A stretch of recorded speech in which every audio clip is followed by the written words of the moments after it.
जिन बच्चों को जेई 2026 देना है और उनके नंबर अभी तक भी बहुत कम आ रहे हैं, ये वीडियो उनके लिए काम का होने वाला है। पर ये उन्हीं बच्चों की मैं बात कर रहा हूँ, पर जिन्होंने अभी तक पढ़ाई करी थी पर नंबर नहीं आ रहे हैं। अब वो परेशान है कि सर इतने से दिन में तो नंबर कैसे बढ़ सकते हैं, मेरे तो 100 से भी कम नंबर आते हैं। पर मैं बहुत सारे बच्चों को ऐसे वो जानता हूँ जिनके 60-70 नंबर आते थे आखिरी तक, यानी कि अक्टूबर नवंबर तक।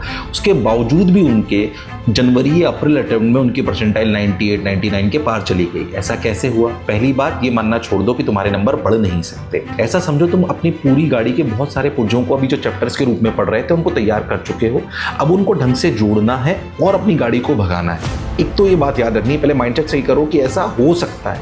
ये कैसे हो सकता है? मेहनत तो तुमने अभी तक करी है। ये ऐसे हो सकता है कि तुम अगर अपनी कमियां पहचान लो कि तुम्हारी क्या क्या कमियां थी, उन्हें आइडेंटिफाई कर लो और उस पर एनालिसिस करके काम कर लो। ईमानदारी से कह रहा हूं, तुमने बहुत बार बात सुनी होगी पर बात काम की।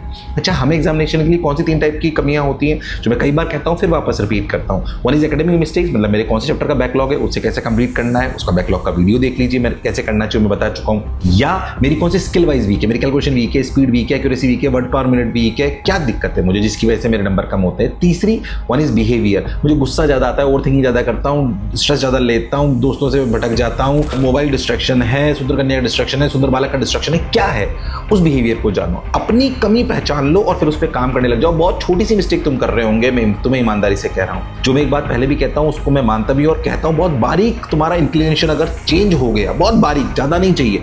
यहाँ से दिल्ली से अगर हमें न्यूयॉर्क जाना है और अगर प्लेन सिर्फ 1 डिग्री टिल्ट हो जाए तो न्यूयॉर्क से हजारों किलोमीटर दूर वो लैंड करेगा। ये 1 डिग्री अगर उस सही कर ले तो वो सही जगह पहुंचेगा। तुम्हारा भी कोई 1 डिग्री थोड़ा बहुत इधर उधर है जिसे तुम्हें ढूंढना है। That is the most difficult task. Chapter complete करना डिफिकल्ट नहीं है, अपने कमी को पहचानना डिफिकल्ट है। अगर तुमने वो 1 डिग्री जो तुम्हारी डेविएशन है वो तुमने अगर सही कर लिया तो तुम जेई में 250 के पार भी जा सकते हो, और ये मैंने कई बच्चों में होते हुए देखा है।